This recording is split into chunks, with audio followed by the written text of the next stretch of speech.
Hey guys, in this video we are going to remove our front and rear rim. We'll start with the back here since I am already kind of doing other mods that I have my exhaust off. You don't have to take your exhaust off. Mine's an aftermarket, the custom made bracket, so the way the bracket's set up, it does set in a little bit. So I have to remove my exhaust to remove the rear rim. So with this, all you need is a 17 millimeter socket. You can just use a ratchet.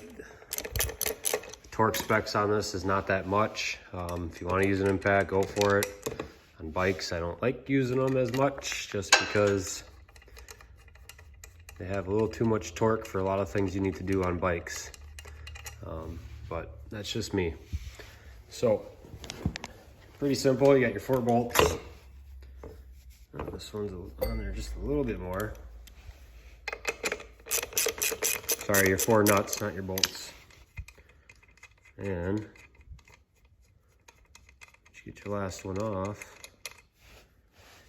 Just pop right out.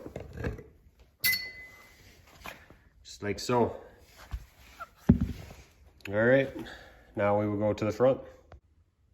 Now that you're at the front of the bike, you are going to want to dispense it in the air.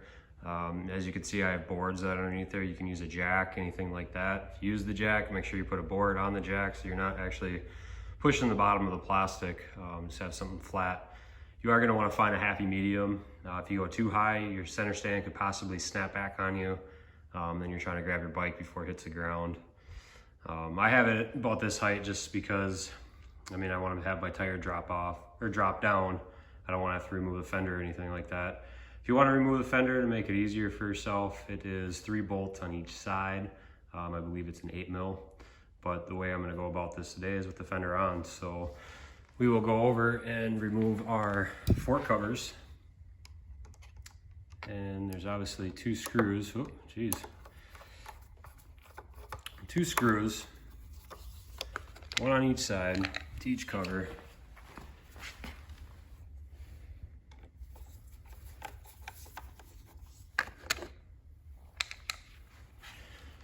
Go back to this side and we're going to remove the axle nut itself. Like I said, this is the axle nut. The axle goes through, and this is a 14 millimeter on the axle itself, and the whole axle will fall out or come out this way as you pull. But we'll go ahead and remove this. This is a 19 millimeter socket. I just use a 3/8 to bust it loose. They're not on there too tight. And then we'll come to this side. You can see I'm going to push that through. And now I'm going to take my foot. What I'm going to do is just hold on the bottom to give it a rest. It kind of gives you some support. You can use your foot up and down, your toes, because you are going to have to brace it a little bit. Also too, there is a collar. This sits inside the dust seal, so it shouldn't fall out, but if it does, make sure it doesn't run away on you. And you can see that the large side's against the rim and the smaller side's against your fork. But we'll go ahead and pull it out.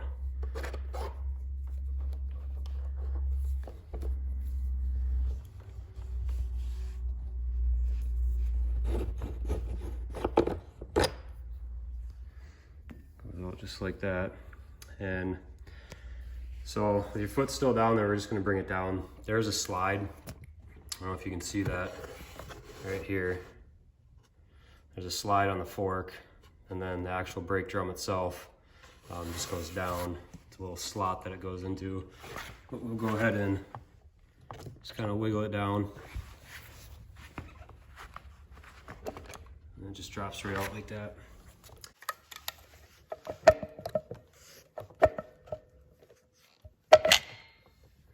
And it just pulls out just like that. You can go ahead and just rest it on the ground. And that's how you get your front tire. Let's go ahead and reinstall our front rim.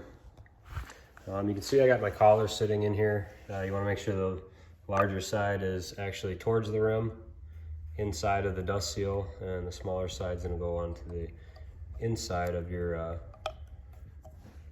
fork here. So we'll go ahead and kind of get this set up. I'm just gonna rest it right inside the fork there. And then I'm gonna go ahead and grab the brake itself, and we are just going to line it up, slide it right in, and it should just seat between the housing of your brake drum. So now that we got that in, we're gonna go ahead and reinstall our foot underneath the tire. Like I said, you just use that as a pivot, and you're gonna kind of line up your collar on that side as well as you're doing this. So, but you want to line that slide right in there, get it started, and come on the other side and just finagle your collar in.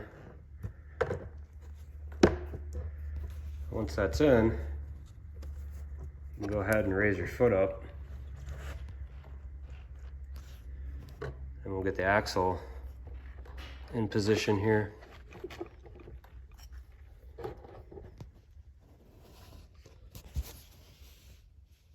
Looks like we're pretty close, so we'll go ahead and grab your axle.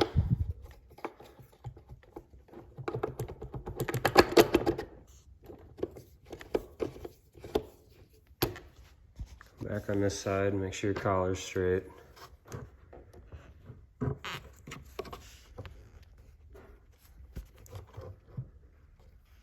go ahead and push in the axle.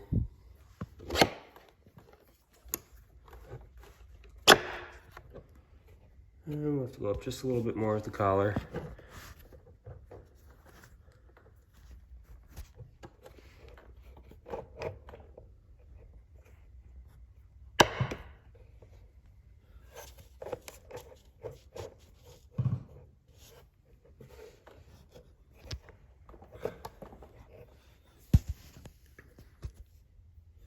Sorry guys, doing this with one hand, so I'm just gonna,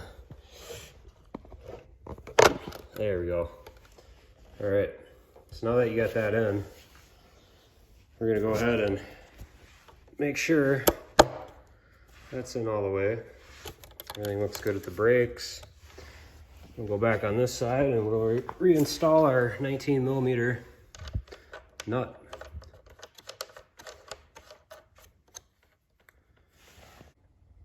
So now that you have your 19mm axle nut snug, you can go ahead and actually remove your center support. Go ahead and bring it to the ground, and what you're going to want to do is grab your torque wrench and your 19mm, and you are going to want to, torque spec is 43 foot-pounds of torque on this, and then go ahead and put your covers back on.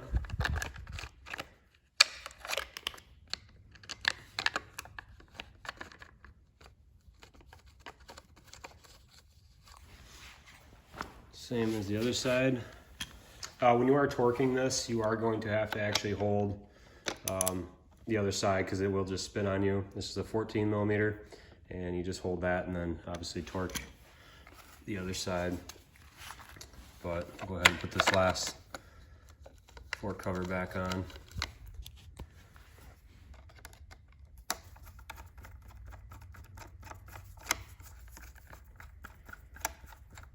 And like always, when you get this buttoned up, you want to go ahead. I mean, it's not like it's hydraulic brakes here. It's pretty self-explanatory with drum brakes. Just go ahead and test the brake lever when you're done. And like I said, it's not hydraulic, so it shouldn't be that big of a deal. Yep.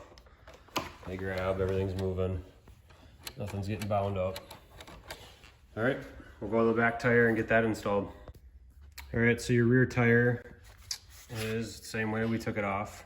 All you want to do is just line it up, put your bolts on,